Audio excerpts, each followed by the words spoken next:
C'est toujours l'onde de choc au lendemain de la fusillade mortelle à Côte-des-Neiges. Montréal doit être uni face à ce deuil, face à cette détresse de notre communauté.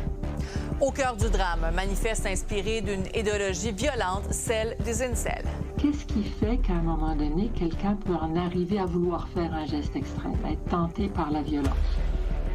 Exclusivité, nouveau info. Peu de place en service de garde pour des enfants aux besoins particuliers. Il faut aussi avoir, en fait, le soutien nécessaire pour répondre aux besoins de ces enfants-là. Il est 22 h, c'est l'heure de Nouveau Info.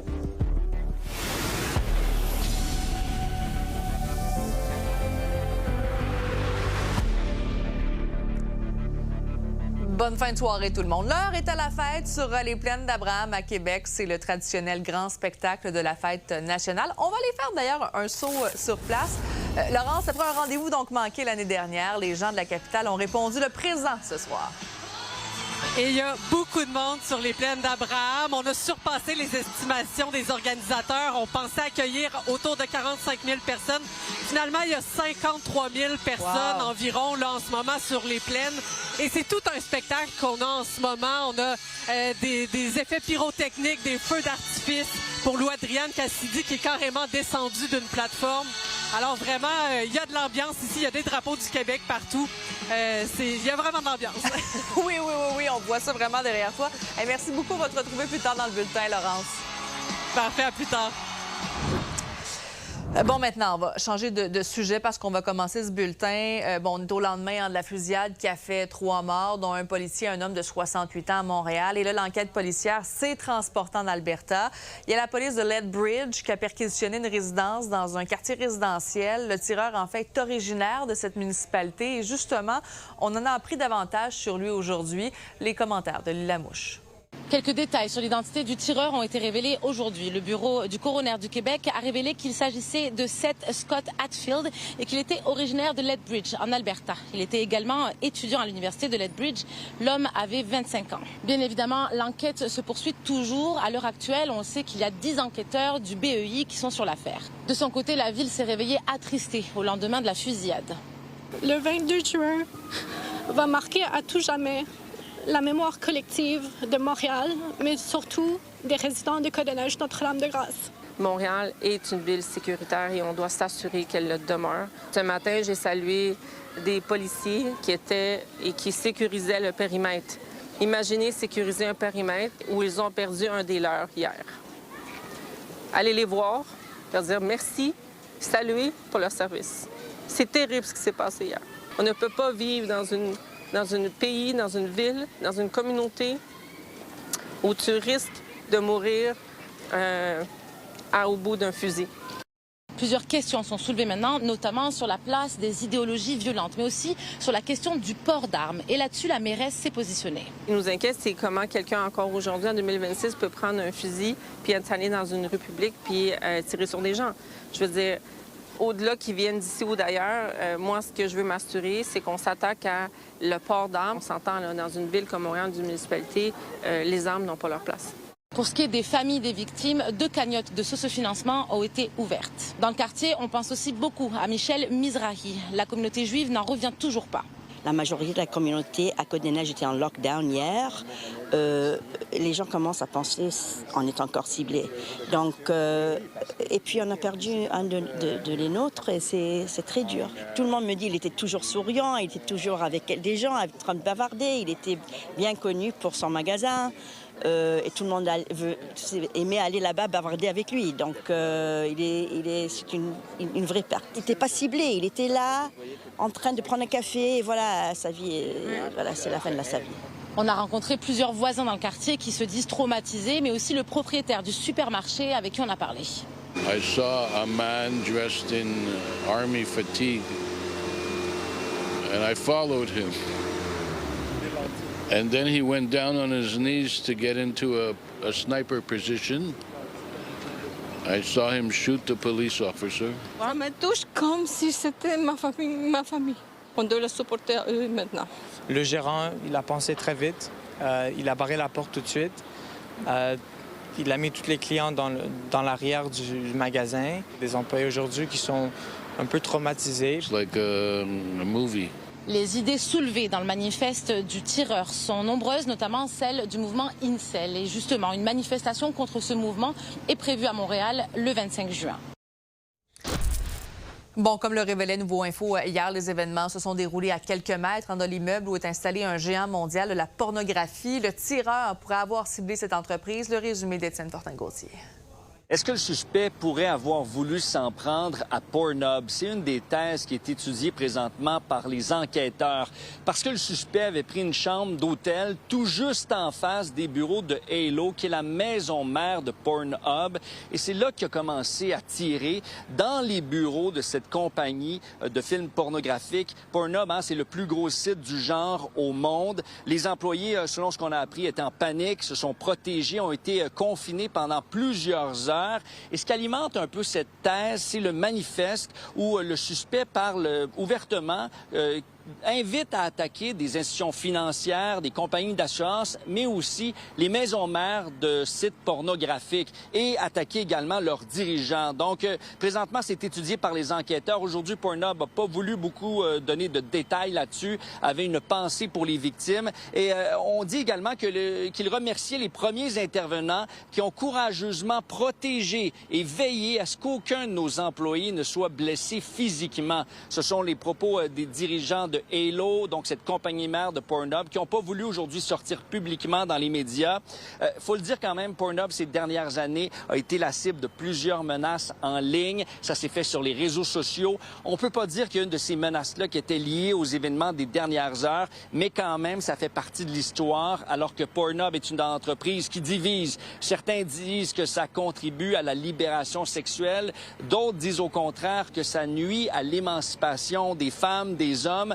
Dans le cas du suspect, dans son manifeste, on apprend qu'il voyait la porno comme une menace aux relations amoureuses. Et aujourd'hui, c'est toute l'industrie du sexe qui est un peu ébranlée par ce qui s'est passé ici devant les bureaux de Halo. Pourquoi? Parce qu'ils ont peur que d'autres personnes s'inspirent des actes du suspect. Je vous cite notamment Sandra Wesley, directrice de Stella. C'est un organisme qui représente les travailleuses du sexe. Elle dit qu'il y a une hystérie autour de la porno et que plusieurs intervenants publics nous mettent une cible dans le dos. Donc, c'est pas étonnant, selon elle, que des hommes violents ou des groupes extrémistes nous prennent comme bouc émissaire de leurs problèmes. Il y a un autre producteur québécois de films porno à qui j'ai parlé aujourd'hui qui dit que l'industrie adulte ne devrait pas être la cible de personne. On parle d'adultes consentants qui proposent des produits pour des adultes consentants. Donc, on verra comment toute cette enquête va se poursuivre. Ce qui est certain, c'est que Pornhub a annoncé à ses employés au cours des dernières heures qu'il ne serait pas au bureau au cours de la semaine, donc qui travaillerait à distance parce que les bureaux de Pornhub sont fermés le temps de l'enquête. Bon, et là, on le sait, le tireur de la fusillade a laissé un manifeste qui faisait donc l'apologie notamment de la haine envers les femmes, c'est ce que nous disait Étienne. Mais qu'est-ce que c'est que ce mouvement-là soit celui des incels? Lily Mercure s'est penchée sur la question. L'auteur de la fusillade survenue à Côte-des-Neiges hier a été identifié par le bureau du coroner comme étant Seth Scott Hatfield. Il avait 25 ans et venait de Lethbridge, en Alberta. Pour la psychiatre Cécile Rousseau, son objectif était clair. Il s'agit de ce qu'on appelle un suicide par policier. Une personne va faire une attaque, mais en s'arrangeant, ils veulent surtout être sûrs qu'ils vont se faire tuer.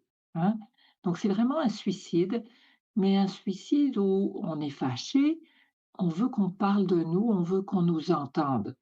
C'est comme une façon de ne pas mourir pour rien, mais de vouloir mourir. Derrière lui, il a laissé un manifeste qui prône l'idéologie incel. C'est un courant du masculinisme qui se traduit comme étant célibataire involontaire. C'est parti finalement de forums sur Internet, donc sur des groupes en ligne d'hommes qui finalement avaient un ressentiment, je dirais, envers les femmes qui était dû à une frustration sexuelle. On va pas citer des passages du manifeste pour ne pas glorifier les propos de l'auteur. Par contre, ce qu'on peut dire, c'est qu'il affirme que l'Occident est devenu une société hypergame.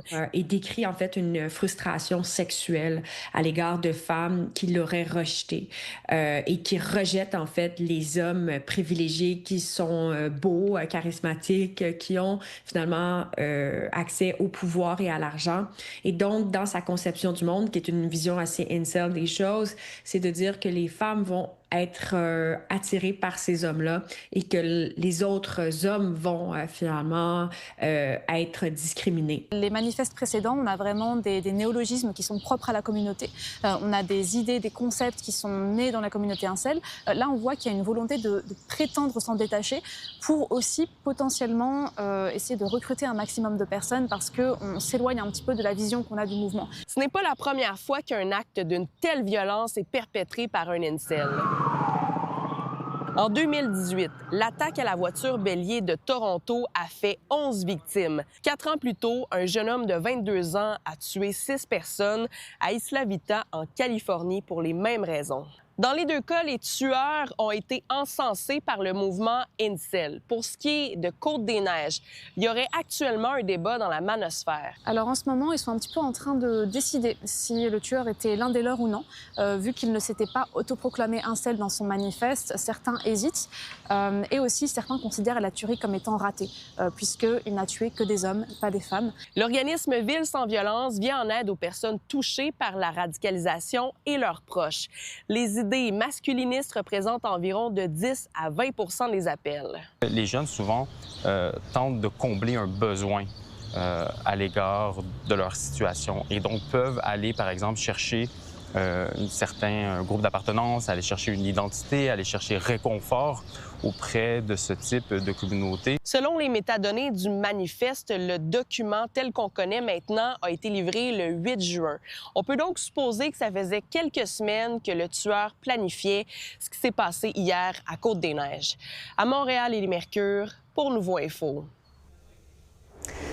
Exclusivité Nouveau Info. Difficile pour les parents d'enfants en besoin particulier de trouver une place en service de garde. Ils doivent très souvent faire preuve de patience et de détermination. Tous les détails au retour de la pause.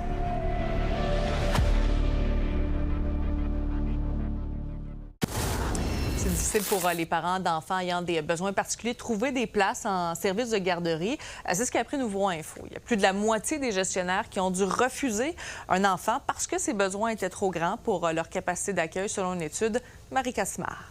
Quand il est arrivé à 11 mois, il est arrivé comme un enfant comme tous les autres, dans mon cas. La seule exception, c'est qu'il y avait des lunettes. Le volet pouponnière, c'est quand même relativement bien passé. Où on a commencé à avoir des enjeux, c'est plus quand il a atteint le groupe des 18 mois. La réalité de Marie-Luc dépasse largement les murs de cet établissement. Mon fils, il a une maladie génétique rare qui s'appelle la cécité nocturne stationnaire. Tu me disais qu'il voit à peu près, c'est ça son rayon, là. Exact. Là, mon fils, là, c'est... Moi, je dis souvent, là, tu sais, j'essaie... Je suis pas l'experte, là, mais je fais comme... Il faut aussi accueillir un enfant qui a des besoins de soutien particuliers. Ça nous prend du temps. Ça prend du temps pour observer, ça prend du temps pour réfléchir à ces interventions. La personne éducatrice, c'est une professionnelle de la petite enfance. On ne lui demande pas d'être une orthophoniste, d'une ergothérapeute, d'une physiothérapeute, etc. Donc, elles ont besoin du soutien aussi du réseau de la santé. Puis là, évidemment, nous, ce qui est arrivé en premier, bien, c'est tous des comportements. Fait qu'il s'est mis à mordre, il s'est mis à être réactif, il s'est mis à frapper. C'est là que le CPE nous a rencontrés en disant, bien là, nous, on veut le faire évaluer par une psychoéducatrice. Parce que les comportements sont nombreux, ils affectent les autres enfants, puis ça commence à être dérangeant pour l'ensemble du groupe. Tu vois, c'est le moment où la maman devient émotive, mais c'est dans tout notre cheminement, à m'amener la TES, puis Mélanie ici, ils nous ont pas lâchés, puis ils ont dit, on s'en va trouver, il faut trouver, il faut trouver. On avait le diagnostic de cécité. Ça, là, je l'ai eu à peu près à 18 mois. Mais l'impact de la cécité sur ses comportements... Moi, mon fils, là, des fois, il rentre dans le jeu du monde, là. Mais est-ce qu'il rentre parce qu'il veut déranger ou est-ce qu'il rentre parce qu'il y a un besoin de voir? Quand les enfants rentrent à l'école, il y a une équipe école qui vient avec une éducatrice spécialisée, des psychoéducatrices, des orthophonistes. Moi, j'en ai pas d'équipe école et j'ai autant de besoins. Et alors, c'est comme si les enfants là, commençaient leur vie à l'école. Puis quand 0 et 5 ans, il se passe rien. On parle des CPE, mais... Il va aller à l'école, il va aller en service de garde, probablement à l'école aussi. Mon gars va avoir un code à l'école. Il n'a pas eu de code à la garderie, là. Il n'y avait pas moins de problèmes Mais ce que je comprends, c'est qu'il va compter pour plus de 2 élèves en classe. Il y a des enfants pour lesquels, comme je disais, oui, ils ont un diagnostic, c'est très clair qu'il y a des besoins, mais d'autres sont en cheminement. Il faut aussi avoir, en fait, le soutien nécessaire pour répondre aux besoins de ces enfants-là aussi. Il faut faire confiance en nos CPE. On les a pas, toutes les réponses. Il faut accepter qu'on n'est pas dans l'âge de 7-8 ans. Partout au Québec, les parents doivent faire preuve de détermination et de patience pour trouver une place en service de garde pour leur enfant avec des besoins particuliers. Il n'y a pas de loi au Québec qui oblige un service de garde à accueillir un enfant, effectivement, qui présente des besoins de soutien particuliers. Par contre, le refus ne peut pas être fait sur une base discriminatoire sur l'handicap ou le retard. Ça, c'est pas normal. Ça devrait pas arriver. Ici, en tout cas, nous, dans notre CPE, c'est pas une pratique. Vous l'aurez compris, accueillir un enfant avec un besoin particulier, bien, ça demande du temps et de l'expertise, 2 ressources qui manquent cruellement. À Montréal, Marie Cassimard pour Nouveau Info. Le chef du Parti québécois a présenté les chapitres manquants de son livre bleu sur l'indépendance du Québec. Paul Saint-Pierre Plamondon affirme que le document de plus de 500 pages, c'est un point de départ. De nombreux thèmes sont abordés dans ce livre bleu, notamment la monnaie, l'armée, la laïcité, ainsi qu'un siège éventuel à l'ONU et à l'OTAN. Un chapitre sur les Premières Nations devrait être rendu public plus tard cet été. L'indépendance du Québec sera le plus grand exercice de débureaucratisation et de lutte au gaspillage de notre histoire. Nous nous donnons comme objectif des économies allant de 13 à 16 milliards dans le cadre de cette opération de réduction des dépenses parce que, essentiellement, on prévoit que 77 % des organismes fédéraux seront soit abolis ou fusionnés. Durant l'avenir du stade IGA, eh bien voilà que Tennis Canada a présenté aujourd'hui le scénario que l'organisation privilégie pour la modernisation du site. L'organisme souhaite construire un nouveau stade qui sera muni d'un toit rétractable. Il devrait y avoir aussi plus de sièges dans les gradins et plus de terrain. L'Europe suffoque depuis plusieurs jours avec des températures qui dépassent les 40 degrés Celsius. La France a enregistré ses journées les plus chaudes depuis 1947 et l'Espagne n'est pas non plus épargnée. On fait le point maintenant avec le journaliste indépendant basé à Madrid, en Espagne, Romain Chauvet. Bonsoir, Romain. Bonsoir, Sabrina. Bon, là, on dit que l'Espagne a vécu son pire jour de canicule aujourd'hui. Dis-moi, ça ressemblait à quoi là, au niveau des températures? Eh bien, il a fait très chaud tout au long de la journée. On a atteint un peu plus de 45 degrés dans certains secteurs du sud du pays. Et vous le voyez, en ce moment, c'est la nuit ici, mais il fait encore extrêmement chaud. On parle vraiment de nuit tropicale, donc c'est-à-dire que le thermomètre ne descend pas en dessous des 20 degrés. Alors, ce sont des températures très chaudes. Évidemment, on est habitué quand même ici en Espagne, mais ça touche particulièrement cette fois le nord du pays qui est moins habitué à ces vagues de chaleur-là, si bien qu'on a déjà enregistré aujourd'hui 2 décès, 2 personnes âgées qui sont décédées à la suite d'un coup de chaleur. Et évidemment, la crainte ici qu'on a en Espagne, c'est de voir au cours des prochains jours de possibles incendies se déclencher, parce que l'année dernière, il y avait eu des incendies majeurs et historiques dans tout le pays. Oui, justement, il y a d'ailleurs des feux là, qui ont été annulés, là, si je ne me trompe pas, des feux d'artifice pour la Saint-Jean. Ça, c'est en raison des risques, là, j'imagine. Oui, absolument, parce qu'en Espagne, on célèbre aussi la Saint-Jean. Évidemment, ça n'a pas la même signification qu'au Québec. Ici, c'est pour accueillir l'été, les beaux jours. Et oui, effectivement, en raison de ces fortes chaleurs, on a même annulé certaines célébrations carrément. Les feux d'artifice ont également été annulés à certains endroits parce que vous comprendrez qu'une simple petite étincelle peut déclencher très rapidement des incendies majeurs. Les secours qui sont déjà sur le pied d'œuvre, alors évidemment, ils appellent tous les gens, tous les Espagnols ici à la plus grande prudence parce qu'on nous dit que cette vague de chaleur elle va se poursuivre encore au moins pour les 2 prochains jours, voire plus.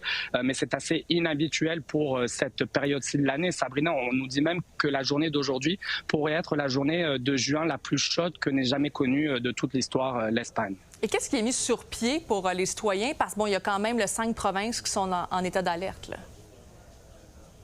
Oui, comme au Québec, au Canada, tout le monde ici n'a pas l'accès à l'air climatisé. Alors, je vous dirais que les gens essayent de trouver des astuces, des solutions. On en voit beaucoup dans des magasins, dans des centres commerciaux, dans des musées également. En Espagne, on a mis en place ce qu'on appelle des refuges climatiques. Donc, ce sont des centres culturels, des marchés publics cette année également et des musées qui ouvrent gratuitement leurs portes aux heures les plus chaudes de la journée pour accueillir à la fois les Espagnols, mais également tous les touristes qui sont de passage en ce moment en Espagne pour pouvoir prendre quelques heures, se rafraîchir aux heures les plus chaudes de la journée. Mais je vous dirais qu'on voit également des lignes très importantes dans les magasins pour aller acheter des climatiseurs, des ventilateurs également. Alors, vous voyez, tout le monde essaye de s'adapter pour faire face à ces canicules qui deviennent finalement une nouvelle réalité ici en Espagne et qui sont de plus en plus précoces. Oui, parce qu'il y en a eu une au cours des dernières semaines, également une canicule qui a été assez tôt là, quand même dans la saison. Donc, merci beaucoup, Romain. Hydratez-vous comme il faut. Là. Avec plaisir. Au revoir. Bye. En Russie, maintenant, vous le voyez sur les images plutôt impressionnantes. Le ciel est devenu tout rouge et c'est en raison des fortes pluies et des orages subis dans la région. Ça s'est passé à Mias. C'est une station balnéaire située à l'est de Moscou.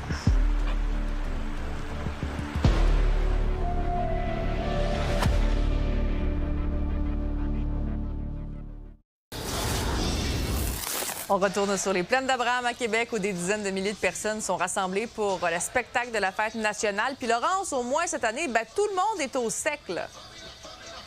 Oui, effectivement, parce qu'on n'a pas été chanceux dans les dernières années. Là, il y a 2 ans, il n'y avait plus beaucoup pendant tout le spectacle. L'an dernier, le spectacle avait été annulé en raison de la météo. Là, il y a des orages impressionnants qui s'étaient abattus sur Québec. Le spectacle avait été annulé. Il y avait eu beaucoup de déceptions là, parce que les plaines avaient été évacuées à peine quelques minutes avant le début du spectacle. Le public était déçu, mais les artistes aussi qui étaient censés performer étaient déçus. D'ailleurs, il y en a plusieurs d'entre eux qui sont retournés sur scène ce soir. Et ils donnent tout un spectacle. La foule aussi est au rendez-vous. 53 000 personnes sur les plaines. Et il y a des gens de toutes les générations. Il y a des artistes de toutes les générations et il y a du public de toutes les générations. On a fait le tour un peu des plaines un peu plus tôt aujourd'hui et on a parlé à plusieurs d'entre eux. On écoute la musique québécoise vraiment depuis notre enfance. On a grandi avec ça. Ouais. On trouve que le Québec est important. On veut célébrer on aime notre culture. Puis on veut amener ça dans le futur à nos enfants. Puis c'est encourageant pour l'avenir de la culture. Ça montre qu'il y a quand même un intérêt de la jeunesse pour la culture québécoise. On aime beaucoup l'histoire qu'on a parcourue avec le Québec. Et c'est important d'aimer le Québec. On aime l'ambiance, on aime la chanson francophone, on aime découvrir les nouveaux artistes. Alors, il reste environ 30 minutes de spectacle, mais vraiment, on a eu droit à tout un spectacle depuis le début de la soirée. Là, Claude Dubois, Marie-Denise Pelletier, Daniel Boucher, Marie-Mé. Donc, vraiment, il y en a eu pour tous les goûts. Et les gens ici ont l'air vraiment satisfaits. Là. Il y a vraiment de l'ambiance des drapeaux du Québec. Vraiment, vraiment, vraiment, c'est ce qu'on a pu voir dans les images que tu nous as présentées. Merci beaucoup, Laurence. Bonne fin de soirée. Bonne soirée. Bon, justement, on va surveiller demain les festivités de la Saint-Jean aux 4 coins du Québec. Concerts, défilés. Faites attention aux commerces qui peuvent être fermés. Là-dessus, passez une bonne soirée.